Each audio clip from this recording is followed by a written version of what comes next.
Afternoon, everyone. It's still a good morning here in the UK, and it's a good afternoon across Europe.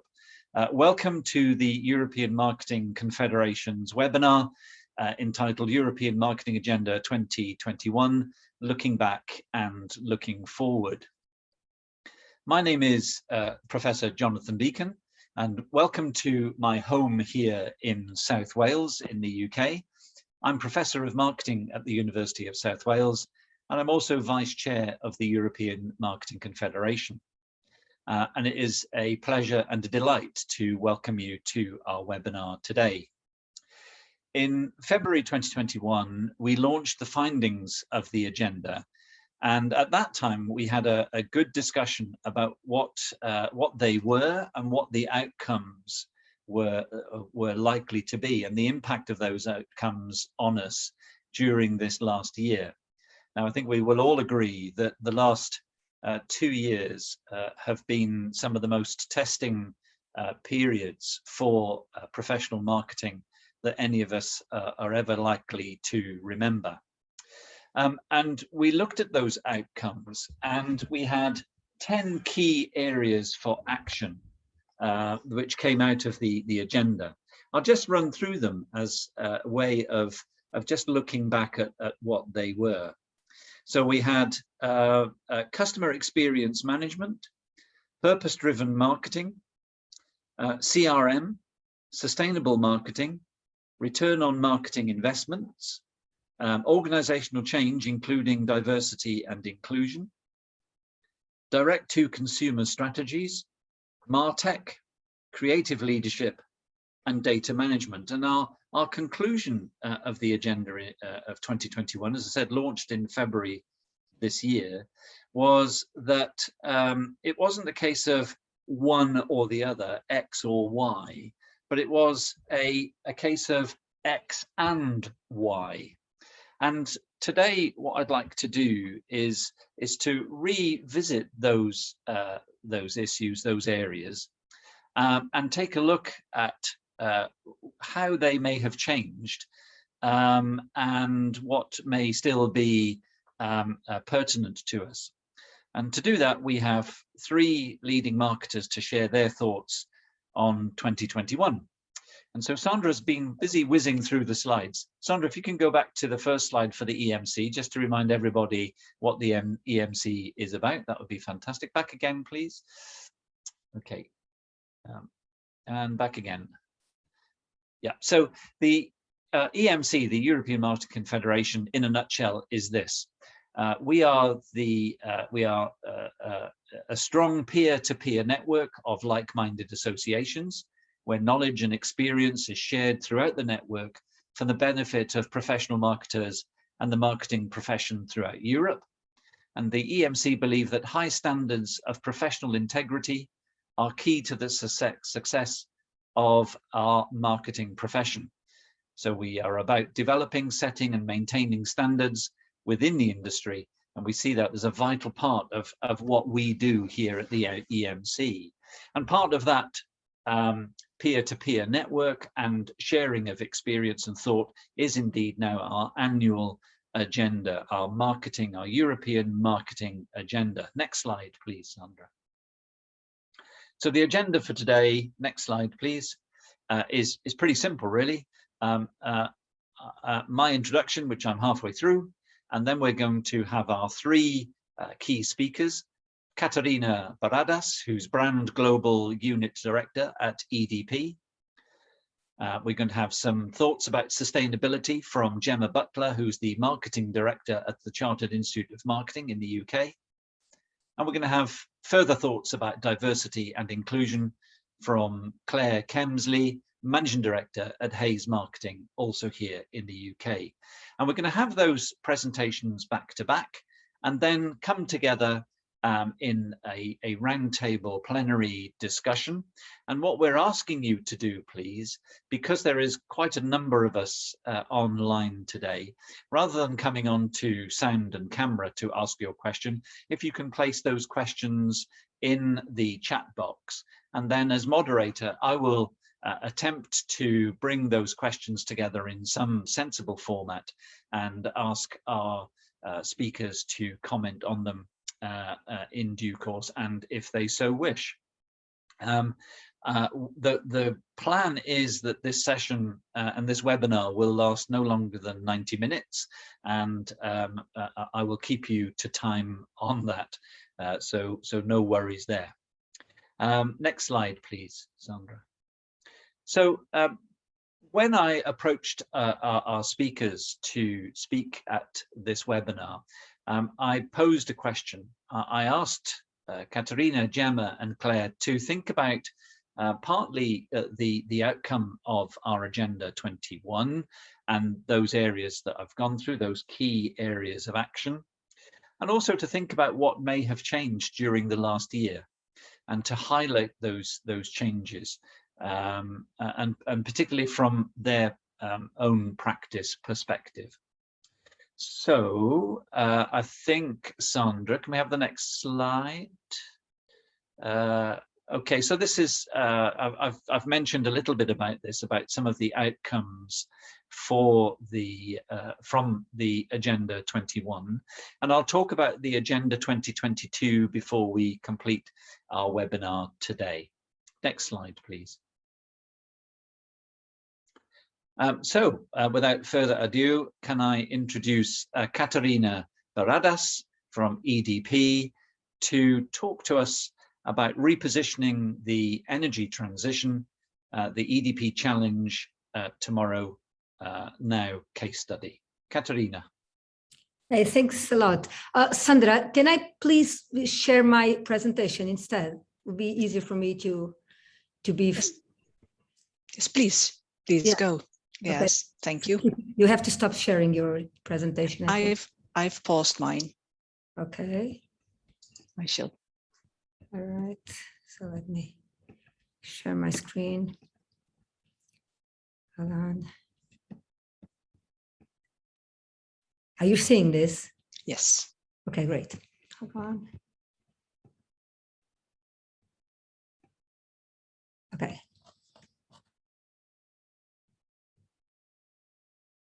So first of all, hello everyone. And first of all, thanks for the invitation. I'm really honored to participate in this event. So I'm Catarina Barradas. I'm the Brand Global Unit Director at EDP. And today, more than discuss the agenda, I'll tell you a story. The story of how EDP repositioned its business and the brand strategy during 2021. As you know, the world has changed and we face unprecedented challenges. Carbon dioxide levels in the atmosphere are now reaching the highest peak in 650,000 years. We have gone through experience that have shown us that the planet is calling us and no one can sit back and wait. If nothing is done, global temperature will increase by 4 degrees, impacting our lives and the lives of our children. More than 600 cities will be threatened already at the end of this century by the rise in sea level. To address these challenges, we need to strengthen our commitments with the planet and with decarbonization. And EDP is stepping up the challenge. In January 2001, we saw the appointment of a new CEO and management team. The new CEO updated the business strategy with an enhanced ambition. Let me show our business strategy.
So we are doing this by setting ambitious goals for this next strategic cycle, reinforcing our positioning as leaders of a fair and inclusive energy transition.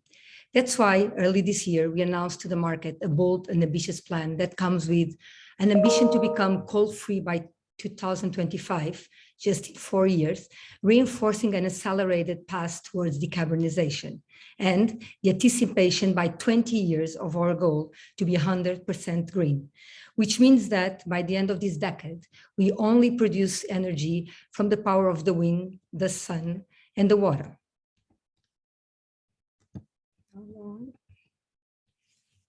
Our ambition is to be all green, but our brand positioning also needs to be aligned with this goal.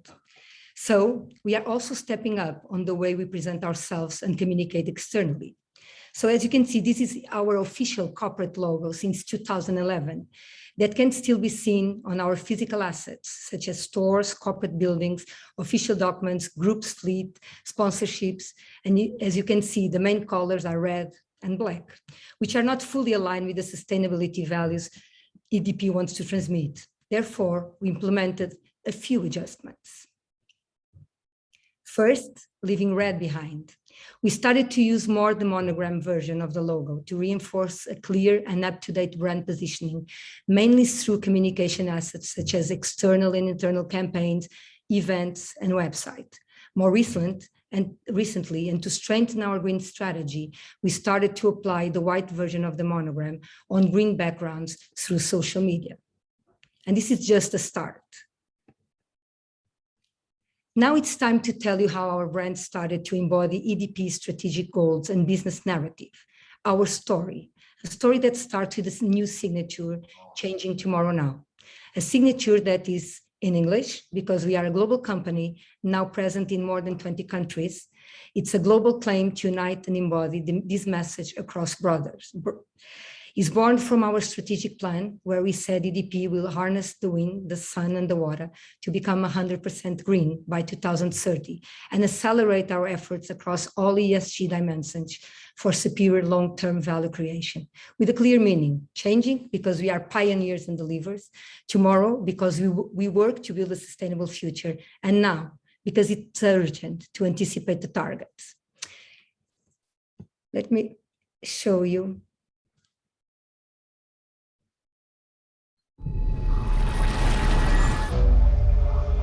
Today is the first day of what yesterday we called the future.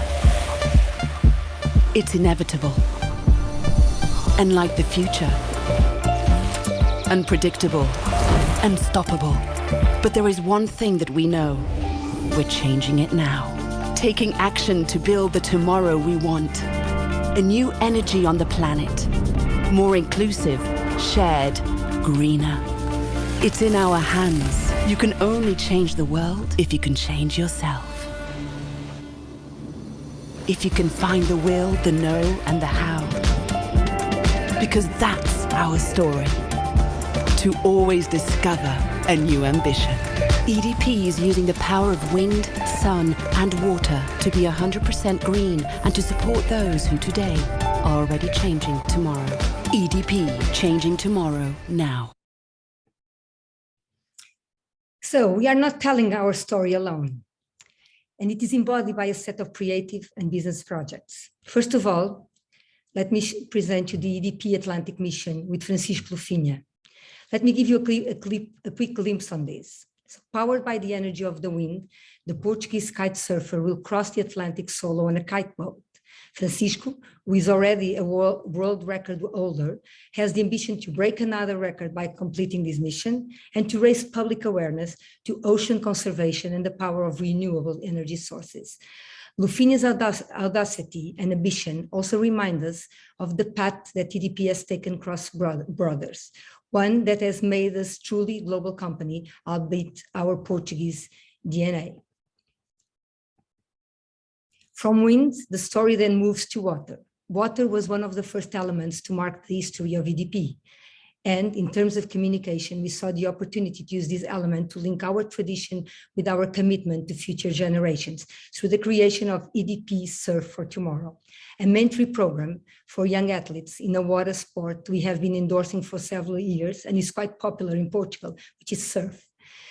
With the aim to place more and more athletes in the elite of the world surfing, EDP will help 5 young athletes from Portugal and Spain live an intensive surf training program with trained professionals that will prepare them for an opportunity to participate in national and international junior competitions. We also have Carolina Piteira in this journey. Carolina is a young Portuguese artist, internationally recognized for her work. She has been chosen to become the voice that will tell our story, and it is campaign to paint that story in a set of canvases that will then be exhibited at the Central Tejo here in Lisbon through the name of EDP Changing Tomorrow Now exhibition. We have already seen projects that represented the energy of the wind and the water. What about the sun? So the power of the sun will be represented by the launch of an Iberian project, EDP Inclusive Solar Communities, that aim to bring the power of the sun to all for a more inclusive energy transition. EDP will install solar panels in private solidarity organizations so that these institutions can produce and consume their own energy. Where technically possible, these organizations will become local energy communities, and EDP will make sure that the energy produced by the institution can power at no cost vulnerable families living in the neighborhood. In this way, EDP will be promoting the use of solar energy and making sure that it reaches those who would have a more difficult access to it. Finally, because talking about a greener future means fully embracing decarbonization, Changing Tomorrow Now will collaborate with the artist Vils to create the EDP Art Reef. Many of you will have heard about Alexandra's Fatos or Vils, artistic interventions that mark several cities around the world, from Lisbon to London, Moscow, New York, Los Angeles, and several others. Now these artists will give a new life to parts of the decommissioned EDP power plants, which will then be submerged, creating a new marine ecosystem, a project I'm sure you will also be excited to follow. Next year, when you come to Portugal, make sure to visit the Art Reef if you are a diver, of course. Now I'll show you two quick videos, one about Francisco Lufinha and the project EDP Atlantic Mission, and another about our team of surfers, the project of EDP Surf for Tomorrow. I live the adrenaline, the challenge, but also to raise awareness and inspire others to protect our oceans. Now I'm taking the need for a greater environmental awareness further, through the power of natural and renewable resources. Yes, I'm harnessing the power of wind with my kite, of course, but also the energy from the sun and the power of moving water. Did you know Portugal is 97% water? And I've connected it all on a kite surf. It's time to change towards sustainable energy.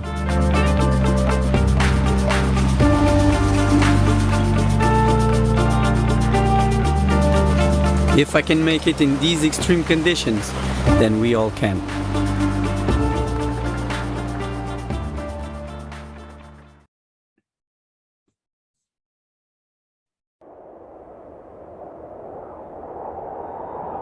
What kind of energy do you need to reach the top? To harness your greatness, to overcome adversity, to inspire others. Follow an elite team of junior surfers on an enduring journey to reach their full potential to become the next generation of pro surfers and leave their mark on the world. Dive into a world-class training program designed to fight their fears and improve their strengths. Some will stumble, some will fall short, and others will rise above.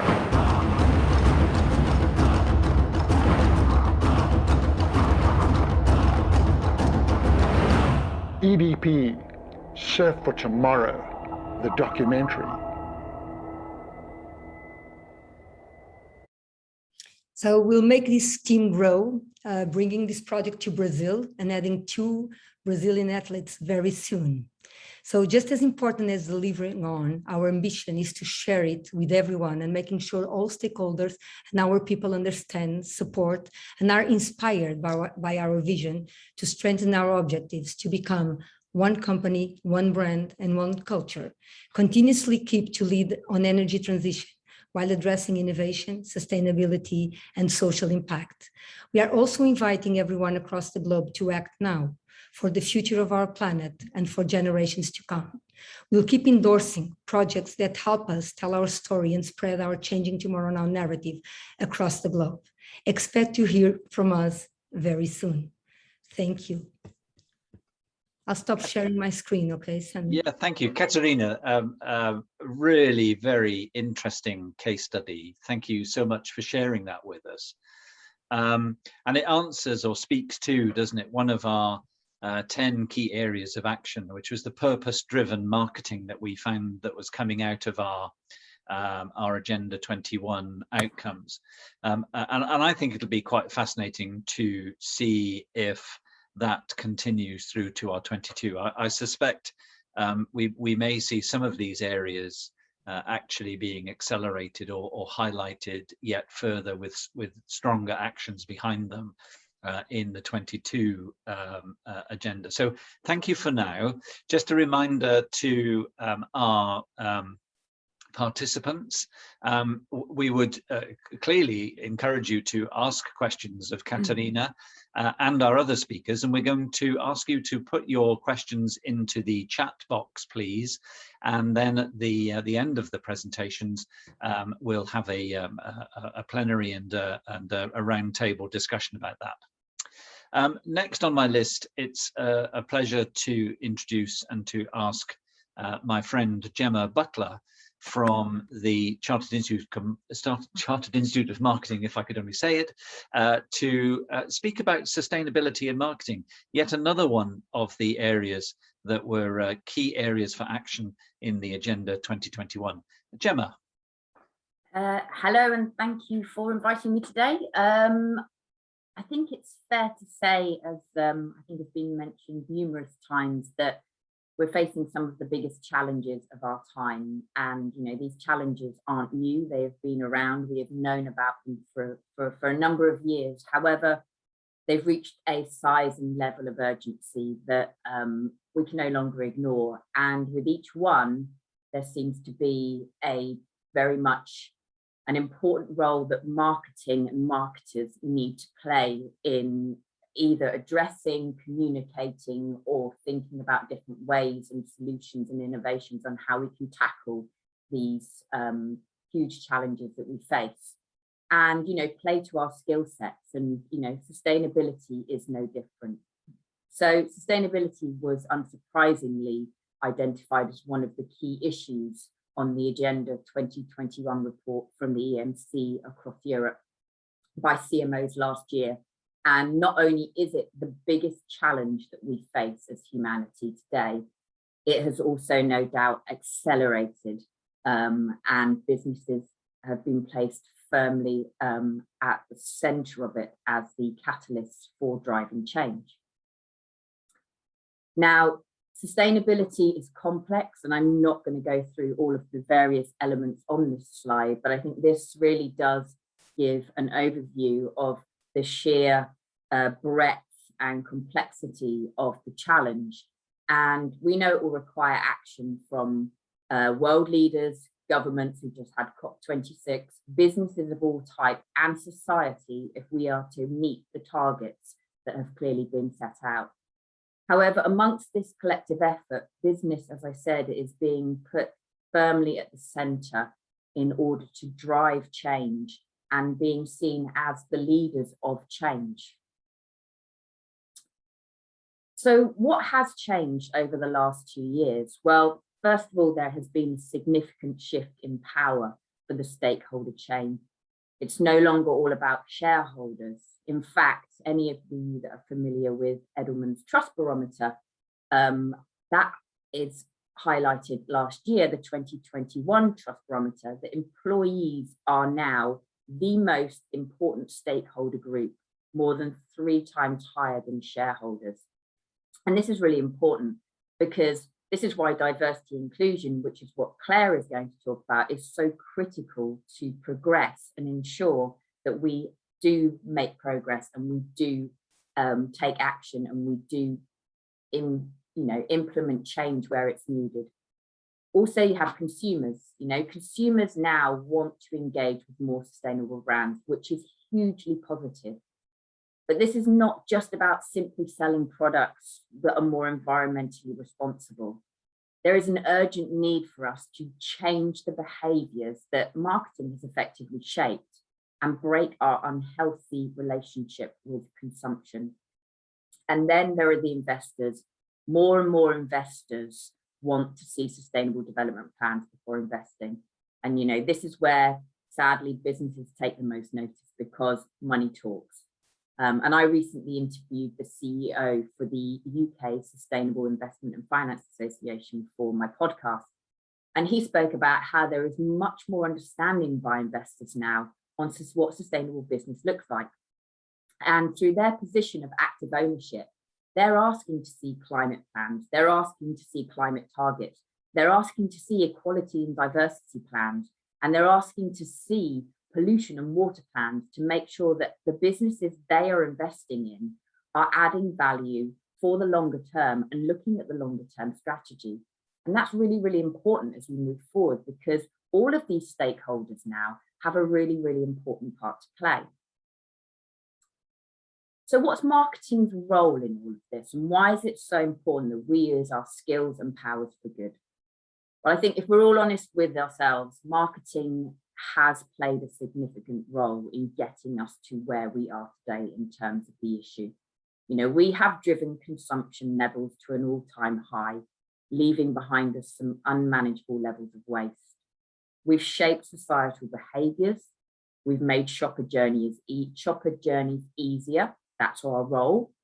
And we've also, spent a long time trying to remove any friction and make purchasing of our products and services more efficient than it's ever been. And for a long time, marketing has been seen as the function that sits at the end of the funnel, the end of the business funnel, advertising and selling people stuff. But that has to change. We know, and certainly at CIM we know, and Jonathan knows this well from his days at CIM, that marketing is so much more than campaigns and slogans. And now is the time for marketing to rise to the challenge. And we have to use our skills, and as I say here, our powers for good.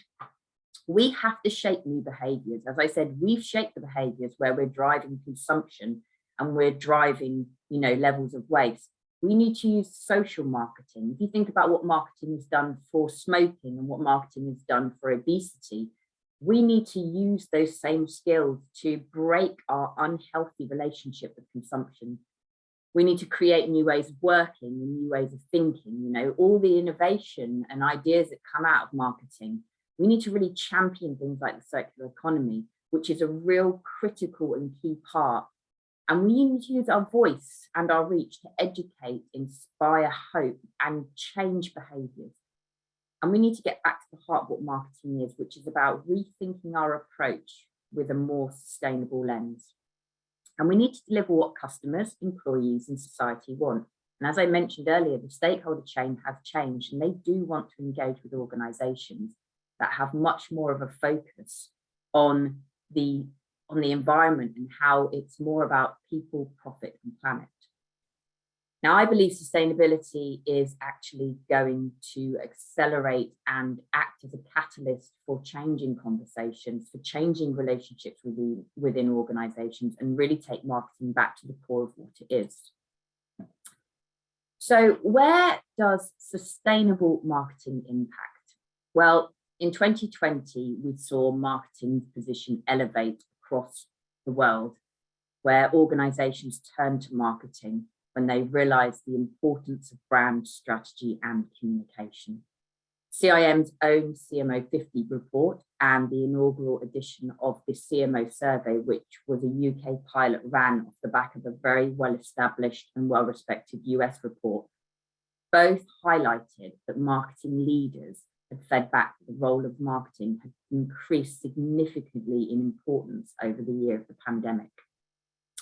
Sustainability is also acting, as I said, as a catalyst for change, because marketing ultimately are the custodians of brand, and sustainability gives marketers the opportunity to champion getting back to the core of that brand, exploring, uncovering and sharing not only what your brand does, but where it can make a difference. Why a brand exists is more important now than ever before, and it has to go beyond your products and services and include well-being for all and a societal commitment. Everything we do goes back to trust and purpose. And this is the same for ED&I as well, which Claire will talk about more, and about driving culture. You know, marketing with its knowledge of customers, markets, behaviors, and having access to more information and data than we've ever had are centrally positioned to feed back into organizational strategy. And we really need to focus on the triple bottom line, which is people, profit, and planet, because it can't just be about profits anymore. Marketing needs to build that business case for change. And with investors now wanting to see brands, sustainable development plans and actions, and sustainable finance is really a term that sits alongside sustainable marketing, then that relationship between marketing and finance now has to get better. And marketing can't just be seen as, you know, the department that spends the money. And then finally, we've got communication, which is what we do in marketing, isn't it? You know, we share stories, we raise awareness, we inform people, and we generate conversations.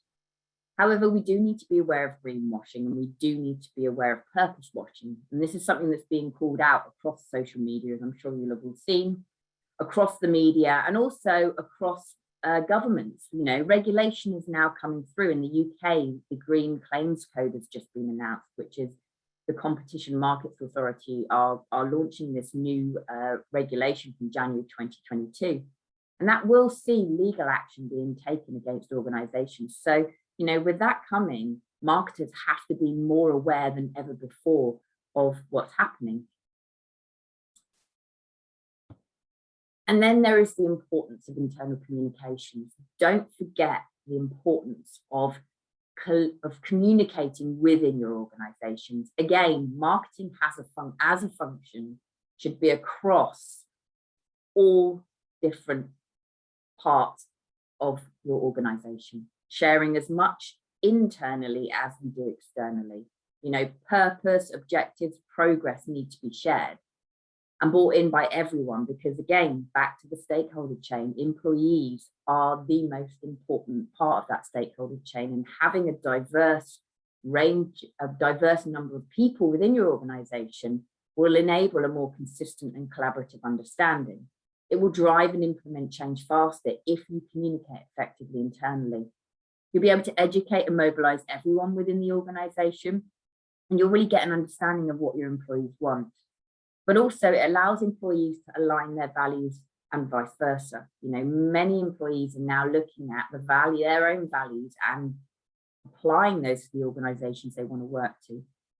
And it takes purpose beyond the products and the campaigns and the advertising. I read a piece of research last year which said that, you know, whilst 76% of marketers believe their organization has a purpose, only 10% believe it actually goes beyond the products and services, which means ultimately it's not doing the bigger objective that it needs to do, which is help with people and planet. And all of this allows you to work out your own organizational impacts as well. So in closing, where do you even start with this as an organization? Where do you start with this as a business owner? Where do you start with this as a marketer? And I think one word, education. I mean, knowledge and awareness of what is happening out there in relation to the sustainability challenge. As marketers, we have to step outside and start to understand some of these things. And I'm not saying you need to be sustainability experts, but, you know, at least be aware of the sustainable development goals. Personally, I think as marketers, goal number 11, which is about sustainable cities and communities, and goal number 12, which is about responsible production and consumption, should be as a bare minimum on every single business's strategy. and on every single marketer's radar, because that is what we do. We are all about production and consumption, and we have to break this unhealthy relationship we have with it currently. Then once you have an understanding of that and a knowledge of that, look to things like the Paris Climate Agreement. What is ESG? The circular economy, which is opening up all sorts of innovation. There's the B Corp movement, which is, which is global and it started in America, and a lot of organizations, certainly in the UK, are signing up to that. And then there is really taking that learning, because once you start to see these things, you can't unsee them. 2 years ago, I started researching for the book that I co-authored called Sustainable Marketing: How to Drive Profits with Purpose. And it wasn't until I started researching all of the things that you see on this slide that I really realized that, these factors are now driven into many of the decisions I make as a marketer and many of the decisions my department makes as marketers. So once you have that understanding, you can apply that sustainable lens. And there's also a lot of information out there that can support you as well. I've just put a link up here to CIM's new Sustainable Transformation Hub, and on there you'll find content and courses. And we've also just started developing a qualification at CIM, so we'll be launching a diploma in sustainable marketing, because we really believe that education is key to actually driving action and progress, but also inspiring the next generation of marketers to come through with that knowledge of what their role is. And then there's a link to some of the other work I do. So I have a podcast series called Can Marketing Save the Planet? And within this, we speak to an amazing range of guests on a wide range of subjects, all sharing and advising on the things that marketers need to know.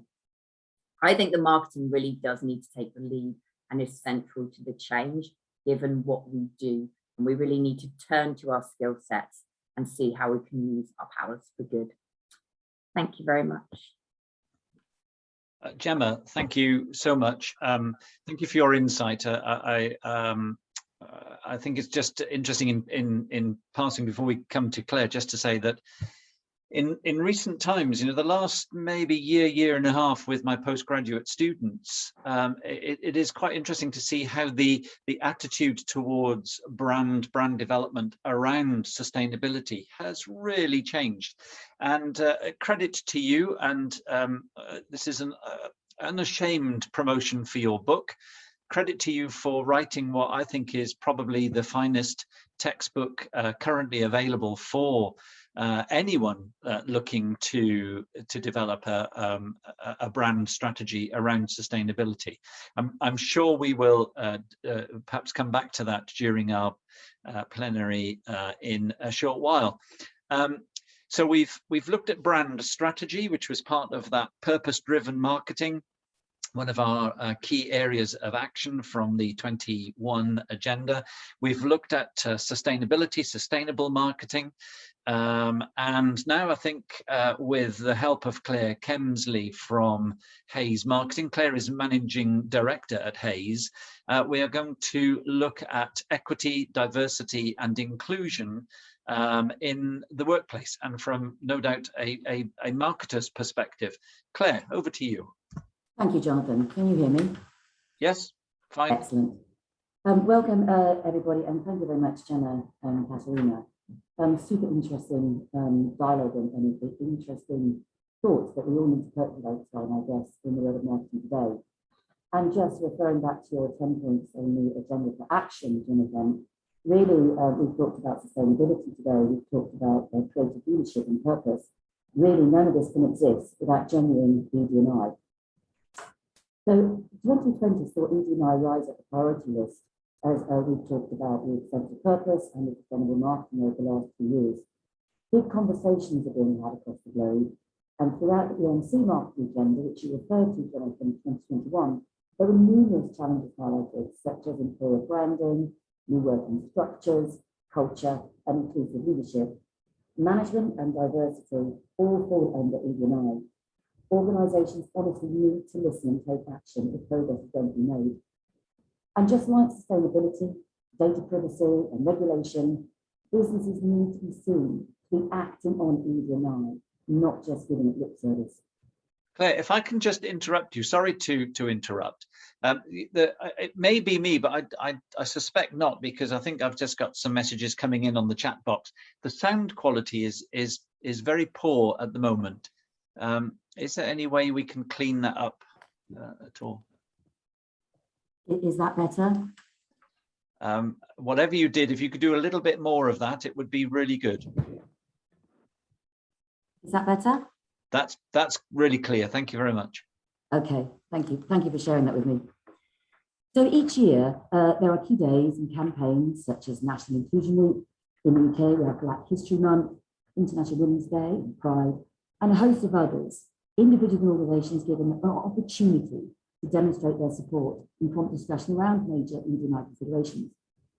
But we need to challenge ourselves whether all that talk is accompanied by ever-growing awareness and action.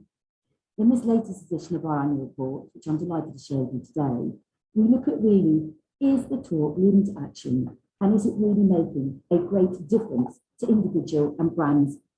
To put together a report, we did the research back in July, August, September of this year. So if I can just share a little bit of data with you.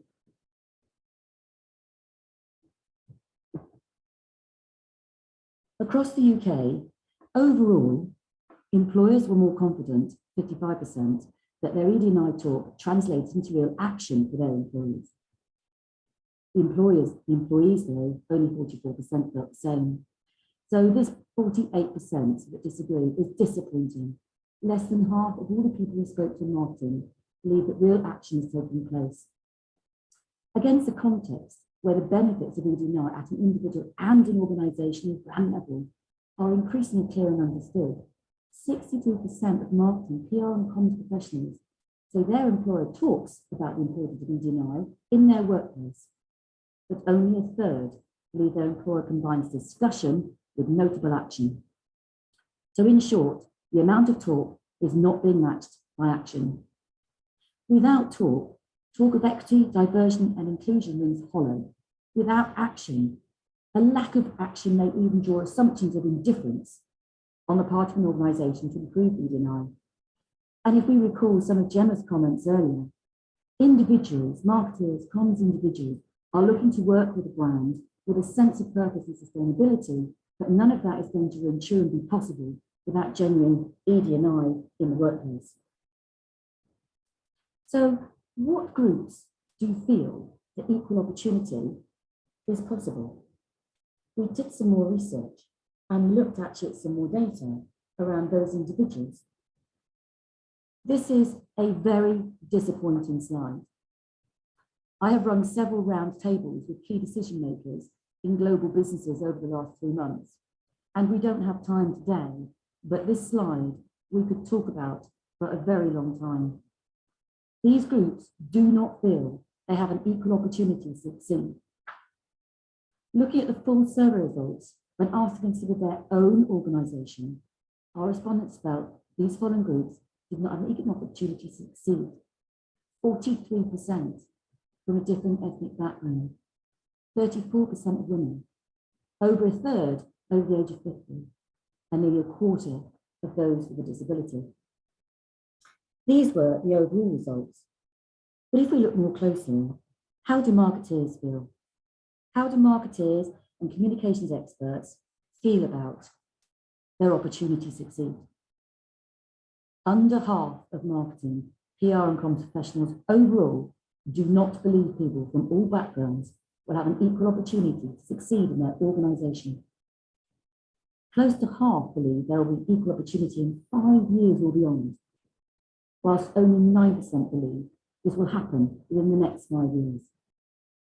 Marketeers, disappointingly, continue to see a lack of diverse representation in the marketing profession itself, let alone the brands and organisations they work with. So how do we move from lip service to action? It isn't easy. We know it's difficult, it's complex, and sometimes I believe there is a fear that we may do it wrong. I believe in the research we've taken, conversations we've had with key decision makers in the marketing fraternity, it is better to try, to maybe do it wrong, but to try. Claire, I'm going to have to, sorry, Claire, I'm going to have to interrupt you again. Participants are still finding it very difficult to hear what you're saying. Gemma suggests maybe if you removed your headset, it might be clearer. Can you go to the microphone on your machine if you have one? Is that better? That's pretty good, I think. I'm sorry, we have a connection problem, I think. Is that better? No, that's crystal clear now. Yes, thank you. Okay. So what are the challenges which may be preventing us from moving from lip service to action? What do employers feel? What's their perspective? The biggest challenge that employers across a range of professions expect to face when looking to turn ED&I from this talking space into positive action, interestingly, is overcoming resistance to change within their own organisations. Other challenges, as you can see, include employee engagement at just under 50%. The action required not being considered a business priority. And again, referring back to Gemma and Catarina's presentations and conversations, how can we not believe that ED&I is a business priority? And how can we not be placing enough resource to deliver the action our brand and our businesses need? Brands need to ensure they have an inclusive culture, which internally and externally embraces diversity and challenges bias every day.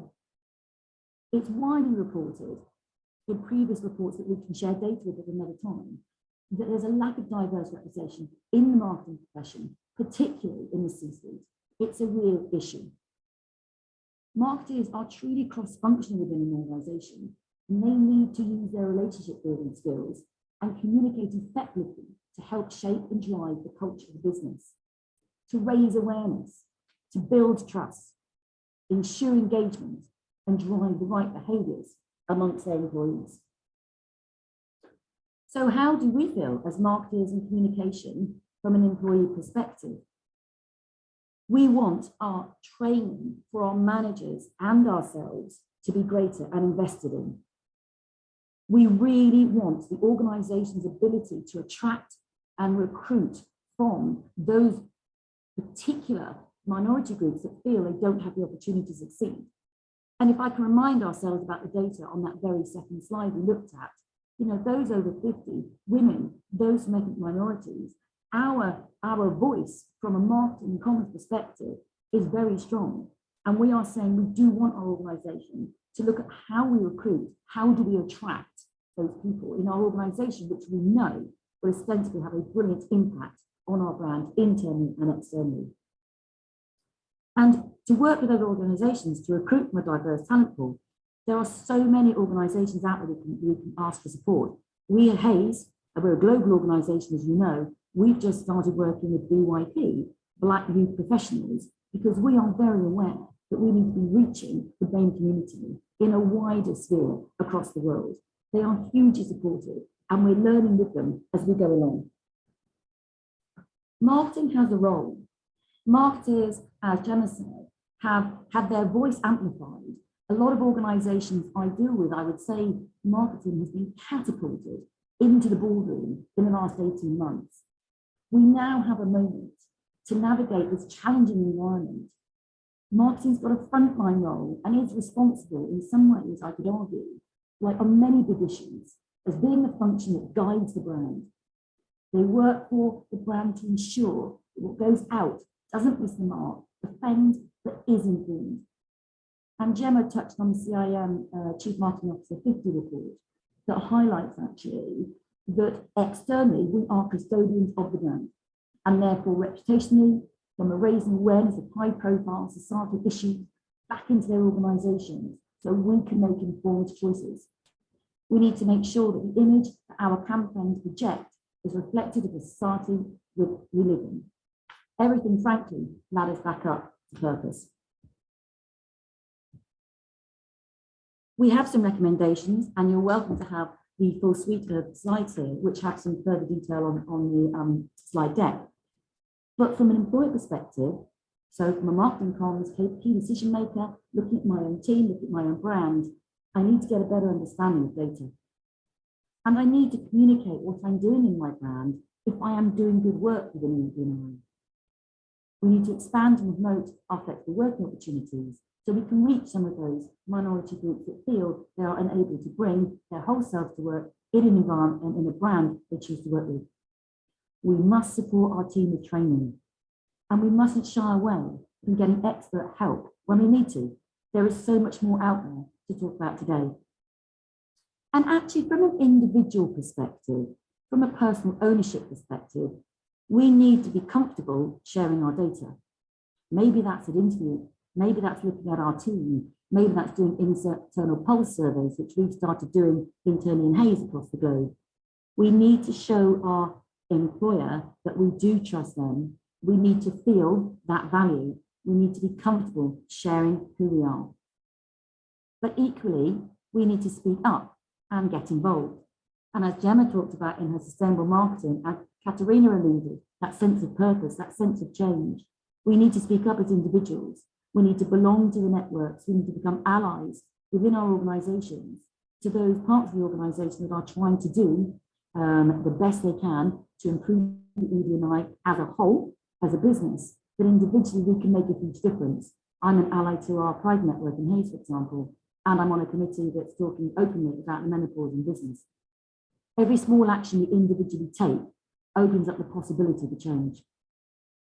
We also need to question our attitudes towards ED&I during our own job search, as much as we would wanting to consider working for a sustainable organisation, an organisation that has a sense of purpose, an organisation that wants to make a difference. Are they really looking at ED&I? Are they really trying to embrace everything that will ultimately build a brand that is genuinely authentic and genuinely can walk and talk and not just give lip service to ED&I? Thank you, and I apologise for the sound. I think we got the majority of the message, Claire. So thank you for that, and thank you for saying that we can share the slide deck as well. I think that would be really useful. But having said that, there were some sound issues, and I think it sounded like connection issues to me. Certainly some very hard-hitting, powerful comments there within your talk. And your presentation. So, Sandra, if we can go back to our screen. There we go. Okay, so I'll just open up the chat box. Time now, and if Gemma and Catarina and Claire, if you'd like to come on to screen with me, that would be fantastic. Let's open this up then. Let's open up our discussion today to our audience, to our participants.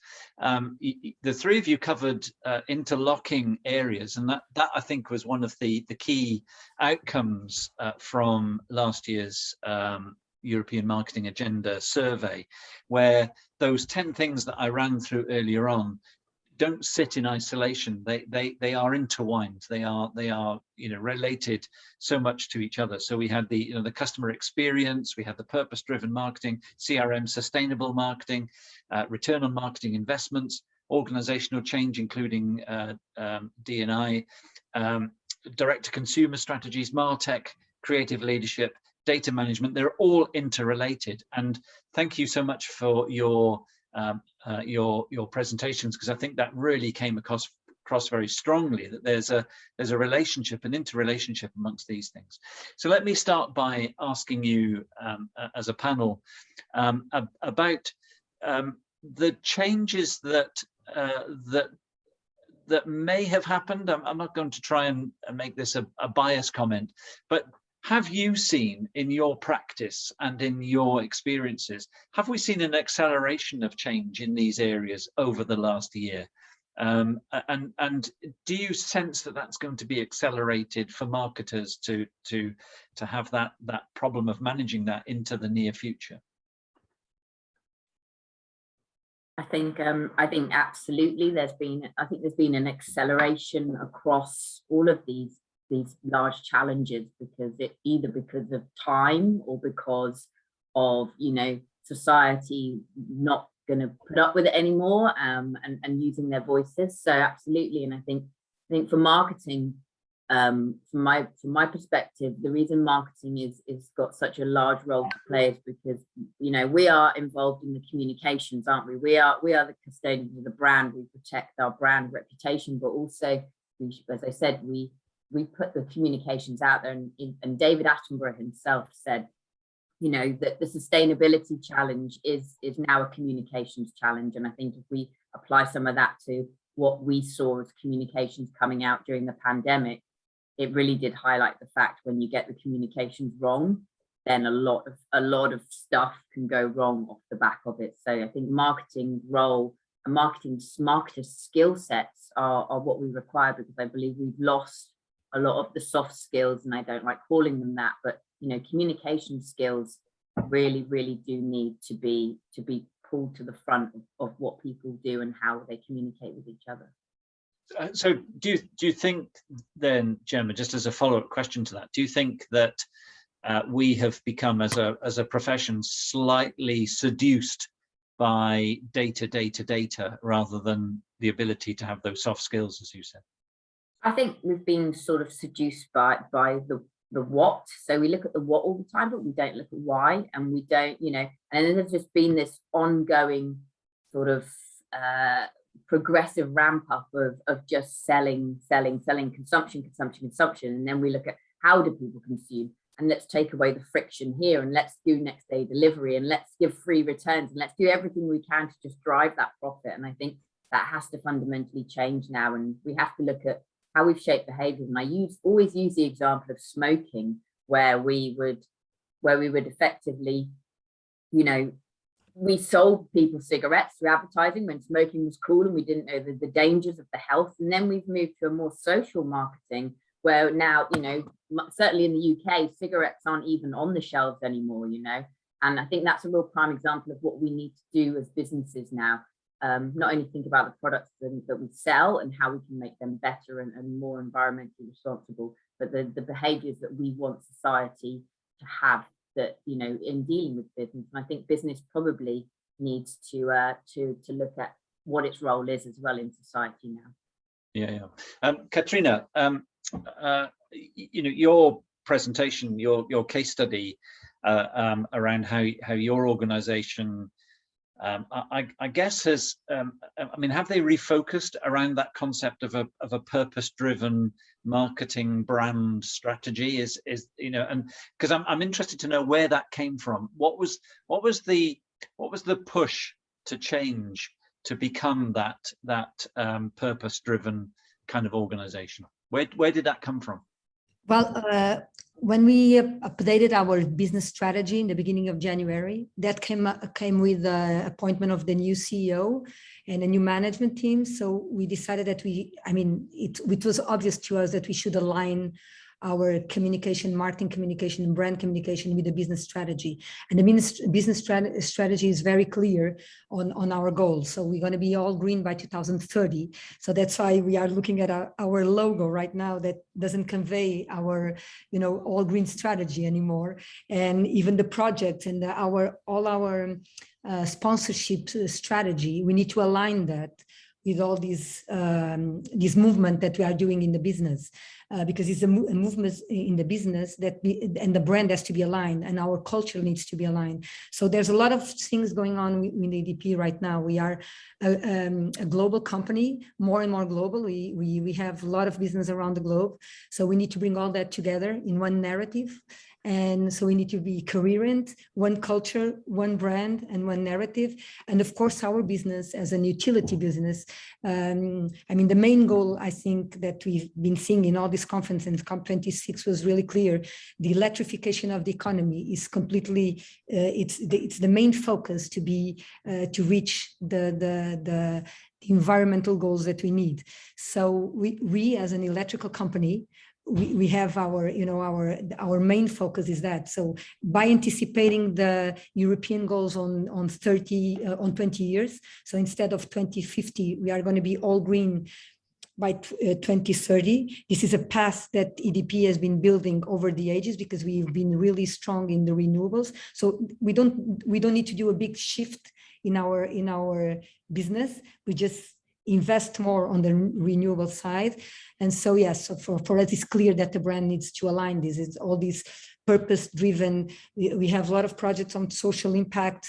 We don't want to leave anyone behind on this energy transition to all green. So this is very clear to us. So yes, we are a purpose-driven company, and our communication is going to be all that from now on. I find it quite interesting that you say that you had a new CEO come in who gave this a push, and I think that's quite interesting because very often it is about a personal change, isn't it? It's a change within the management, CEO or otherwise, that gives the impetus for us to perhaps reevaluate our strategy. Here in the university, for instance, we've done something somewhat similar. We've had a new, in the last 2 years, a new head of marketing has come in, and that person has really acted as an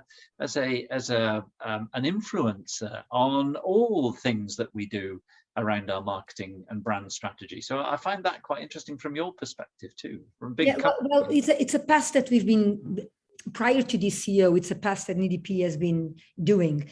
But the moment when we presented to the market the business update, that was the moment that EDP realized that, of course, we needed to be more aligned in the way we communicate, and our brand needs to convey the attributes and what we are now. So I think was the whole context, not only the CEO, but the new management team and the path that EDP has been doing over the years.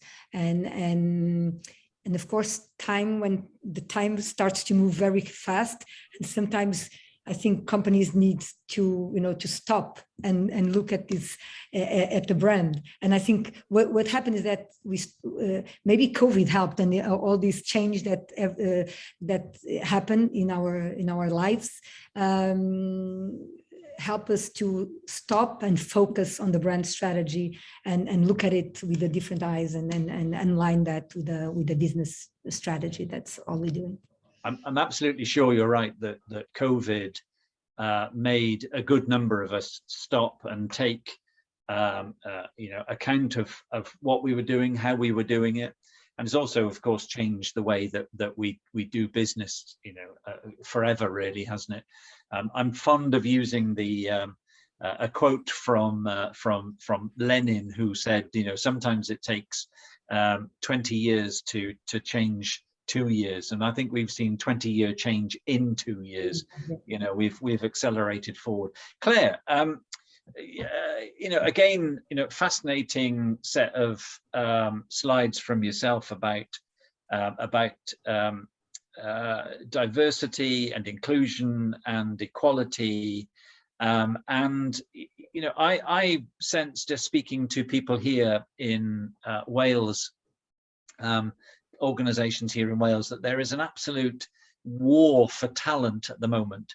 Talent is such a scarce resource, and yet there are still issues with diversity and inclusion within companies. Are you finding that on a kind of more global kind of scale?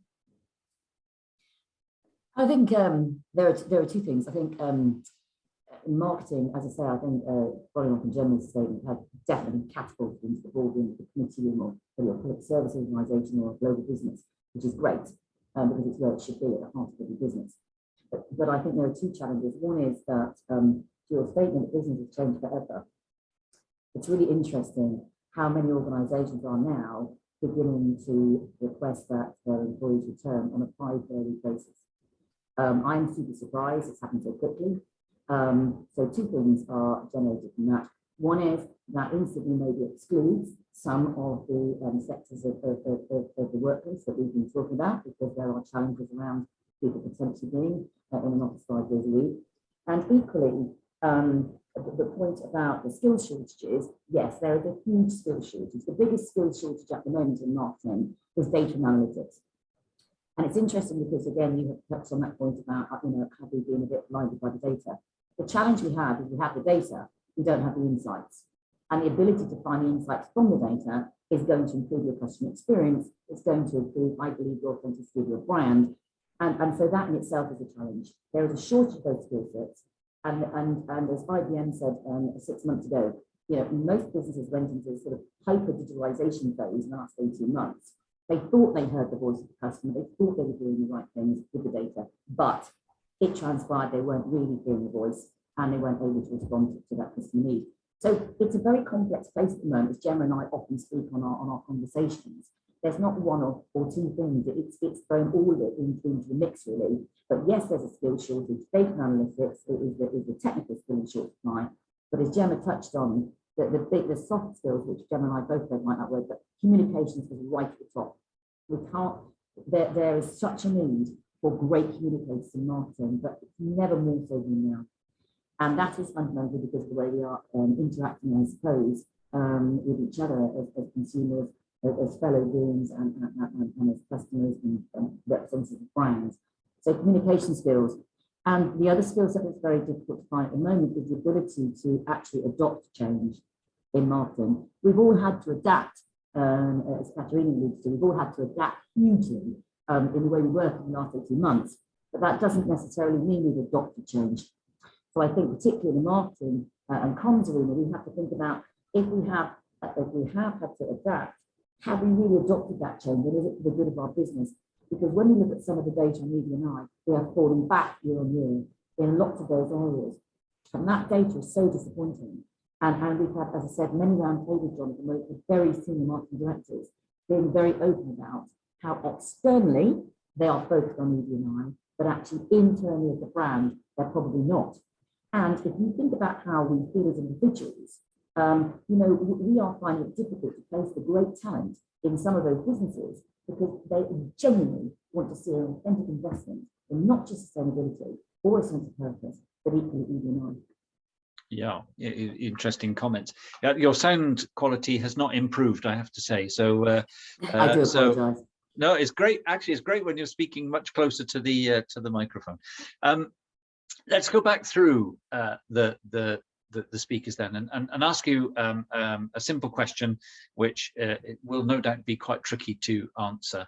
And just a reminder to participants, you can put your questions please into the chat box if you'd like to ask anything specific of our panelists. But let's go to you again, Gemma.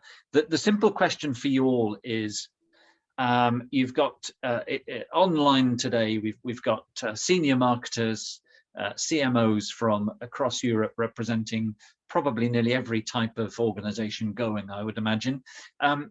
In simple terms, so from you, Gemma, how would what would you say to a CMO who's looking to become more sustainable in what they do? What would you advise them to do first?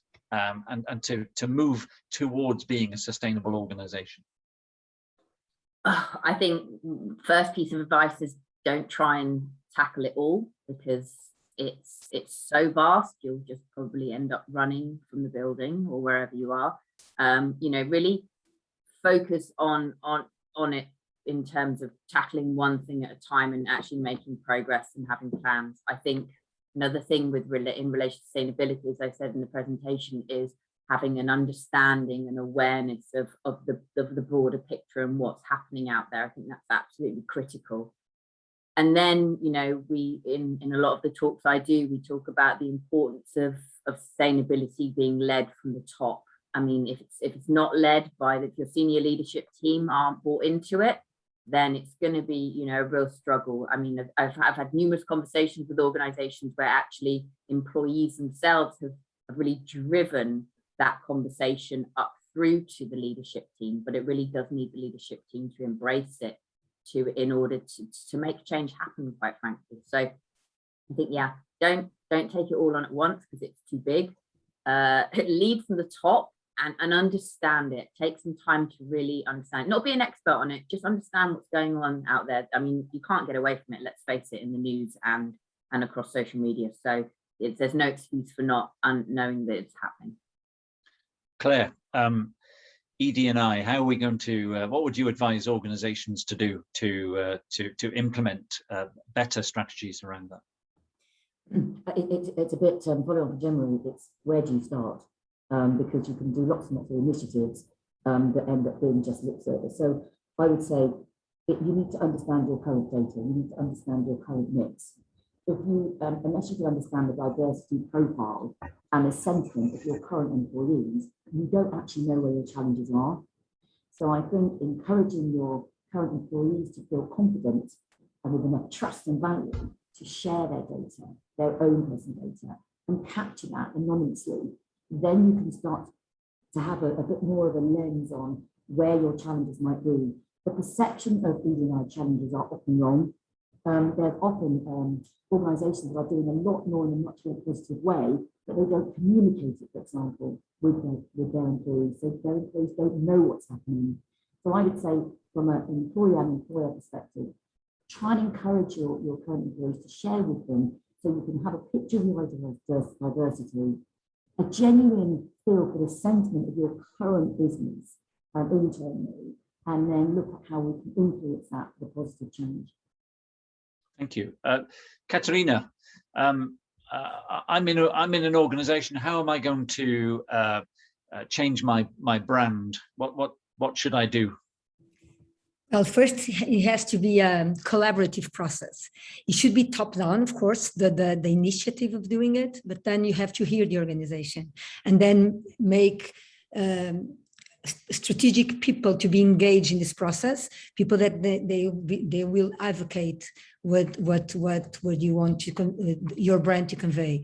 I agree in the sense that you shouldn't tackle it all in suddenly. First, you need to your business has to have specific goals on sustainability. You have to do something and then communicate about it. It shouldn't be the other way around, otherwise you are just a greenwasher.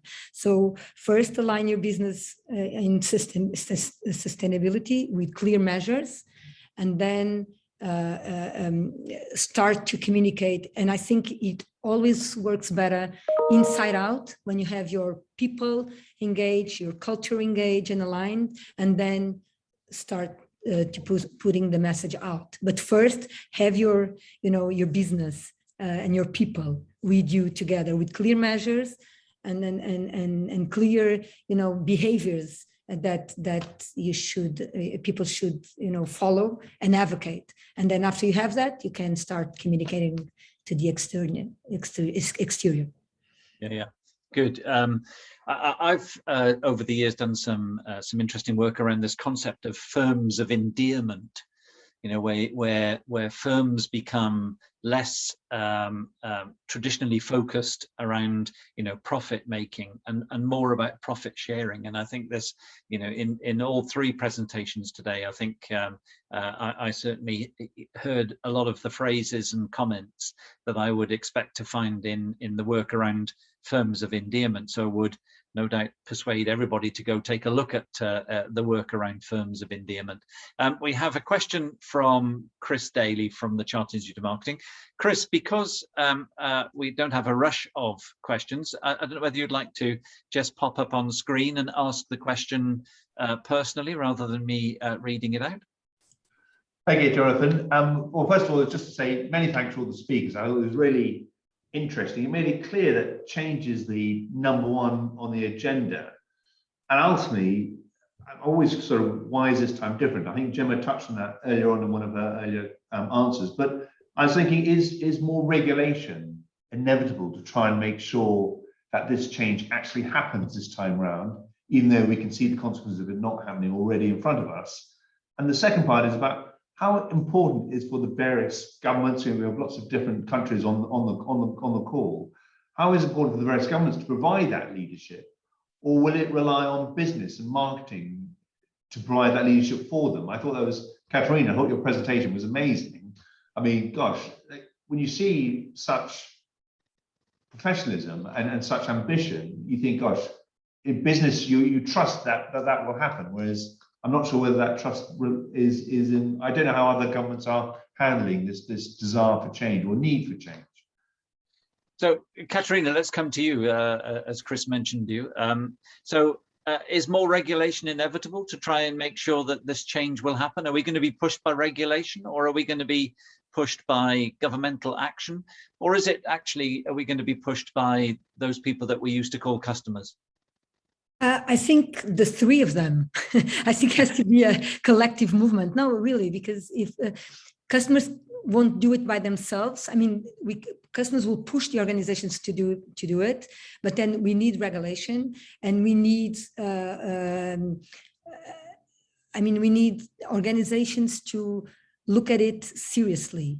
And I think what comes up COP26, I think COP26 at least help us to put the issue on the table and discuss it seriously. And you saw all the manifestations and all the crowds on the street pushing governments, companies, and customers to do things. I think it should be, it has to be an integrated movement when everybody pushes the world to change. And of course, there's companies like mine, like EDP, that have more responsibility because we are on the electrical sector. So we need to electrify the company. So we need to be the ones setting up the challenge, pushing the boundaries and walking the talk then. So that's I think, us as an utility, as an electrical, we have a real big responsibility. So I'm really proud to work in a company that realized that and push the boundaries and set up really ambitious targets business-wise. And now we just have to, walk the talk and showcase what we're doing and lead by example and see that if we can, establish partnerships and be an example how other companies can, step up the challenge and push them forward on this movement on sustainability. Claire, in your area, we're talking about, who's pushing this? Is it regulation? Is it governments? Is it the customer to some extent? And I guess in your area there is a further question, which is, is that particularly useful if there is regulation to push ED&I? So we could end up just having a falsified version of what we would call an ideal. What's your view on that? Well, I think that's a valid question, because obviously, in the UK, for example, we do have various laws around ED&I. However, when you get to conversations such as targets, I'm working with an organisation at the moment who are talking about setting gender targets for women in senior positions. Now, as a woman who fits 2 of the 4 boxes on the original slide, being of an age and female, I still don't know if I'm comfortable with that, because really what you need to drive is an organisational cultural change, is a brand genuine acceptance of equality. And in fact, we've changed the word equality to equity. Actually, everybody needs to feel valued. Everybody needs to have equity. And you can give quotas. You can obviously set legal obligations. And I think they will help and support and assist, but they won't drive the cultural change and the behaviour of a brand to embrace. So I think it's that leadership. I think, unfortunately for marketing, that they're so responsible for so much, but I think that leadership within the marketing, they're the voice of the customer externally. They need to be the voice of communication internally and support and drive some of these initiatives. I don't see these initiatives as an HR challenge. I see them much more as who are we as a brand, and who do we want to be with us, and what do we want our customers to feel. And I think the customers are beginning, as Gemma would say, to make some of those decisions. But I think, yes, they can legal requirements can support and can assist and maybe help. But fundamentally, I think it's a cultural challenge for a brand. And marketing comms, I think, have to take some ownership for that. I've noticed, Gemma, thanks, Claire. I've noticed, Gemma, my own behavior of those in my family, where we have become far more aware of the origination of products, the values of service providers. Catarina's EDP is a great illustration of those values, that would be, hugely appealing to, I guess, a growing number of customers. So in the area of sustainability, are we looking at, and I guess we are looking at legislation pushing it, we're looking at governments pushing it, but also the importance of the consumer. What's your take on that? I think, I mean, in terms of the question around regulation, there is regulation being drawn up all the time, you know, single-use plastics, how you get rid of plastic when you ship it. As I said, the Green Claims Code to stop greenwashing, and I think America's taking pulled a group together as well to stem greenwashing over there. So I think regulation is inevitable when things get a bit out of control and we hit that tipping point.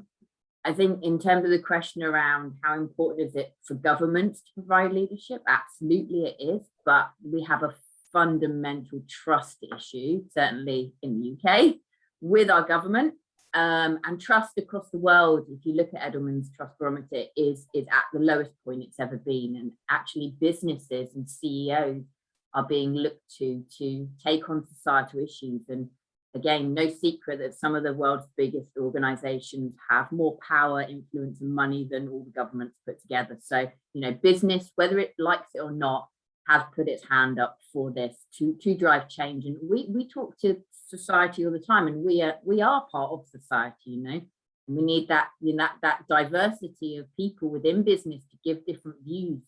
You know, it can't all be driven by a certain, if you look at our world leaders, you know, they're all of a certain pale, male and stale, no offense. But, you know, we do need that diversity to bring those different ideas in. So again, business has to lead the charge on this. And I think business will drive progress faster. And we also put, you know, the products and services out there, and we have the data and the insights to drive change and do things differently. And interestingly, I interviewed somebody the other day who over in the States, and he said, we've invented everything we need today to drive a more sustainable future, whether it's, you know, we can move away from fossil fuels. I know it's not that simple. I've been reading everything, you know, around different countries, but we have invented everything, and the technology and everything is there. We just have to be brave enough to drive it all forward and start thinking differently. I think that's an absolutely such an important word. Actually, in all three of the presentations would be brave. I think we as marketers need to be brave, and braver than we have been, for all of the reasons that we've chatted about. Now, this session was kind of a review of what happened in our agenda outcomes, Agenda 2021 outcomes.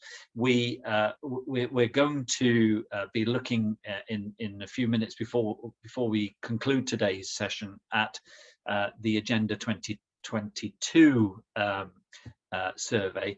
But what I'd like you to the three of you to do is, you know, in a few short words, please, before we finish, I'd like you to think forward as well for me.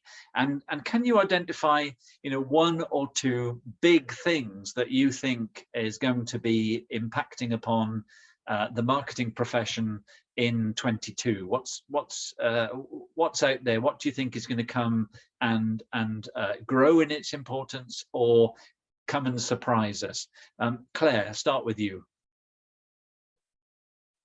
I'm not a lover of the word authentic. It's used a lot. I am a huge supporter of the word brave, and I see, particularly through an Indian Eye focus, a brand that genuinely reflects the desire to embrace truly Indian Eye will not only attract great talent, because talent is looking at what you're doing, so they'll attract great talent.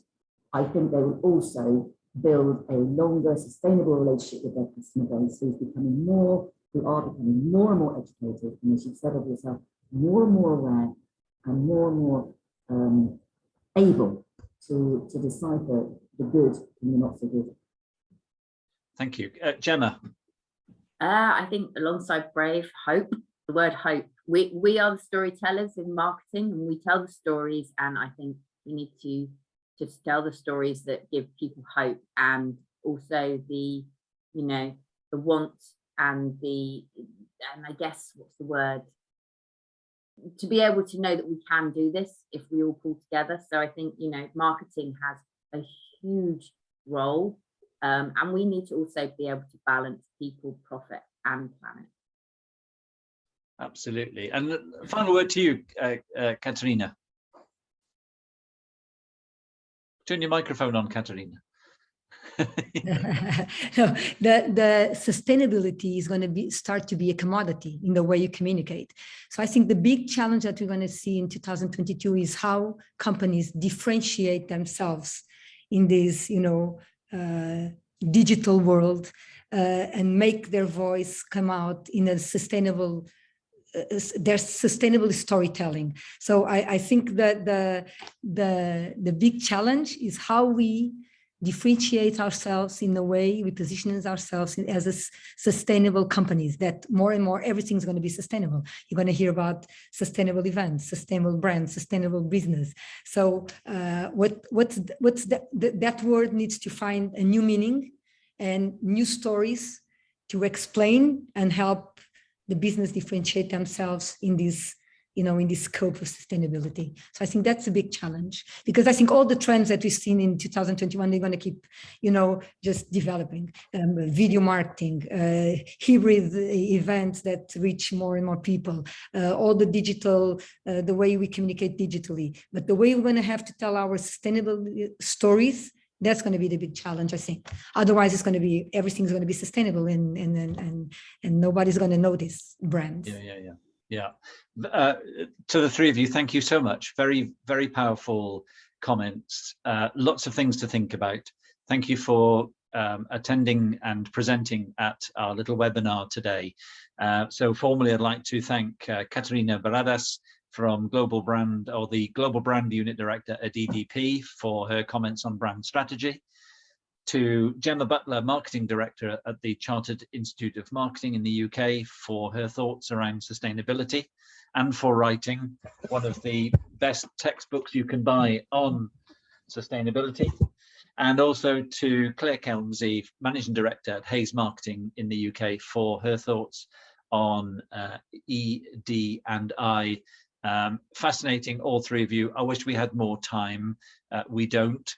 But thank you all the same, and I look forward to seeing if your comments will appear as actions to come out of our 2022 agenda survey. So thank you for that. Thank you for now. Sandra, if we can return back to the slide deck, please. And we will conclude. I've got about a minute to wrap everything up. So as I've just been saying, the European Marketing Agenda for 22 is about to start. We're about to launch it. That's later this month.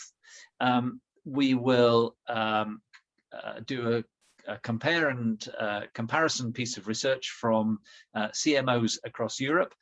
So those of you online, look out for an email coming from Sandra or Ralph. And we thank our friends at Cantor again for pulling together, or they will pull together, the outcomes of that. We'll obviously share our findings through PowerPoint presentations and another webinar probably in February 22. And I look forward to sharing that with you. And we have more than 2,000 events, conferences, webinars, and experience exchange formats across Europe from national marketing associations, where we will share the outcome of our European marketing agenda. It really has become quite a resource and source of insight to marketing and from marketers. Next slide, please, Sandra. Thank you all again. Thank you for attending. Thank you, participants. Thank you for questions. Thank you to Chris for his questioning. I look forward to seeing you for the launch of the Agenda 22 outcomes in February. We've got some more events coming up. I think the next event that we have planned is our best practice for online events sometime early in 22. But for now, I wish you all a very good afternoon, and thank you again to our speakers, and thank you to Sandra at EMC for being in the background and making sure all the technology works. Thank you all. Good afternoon.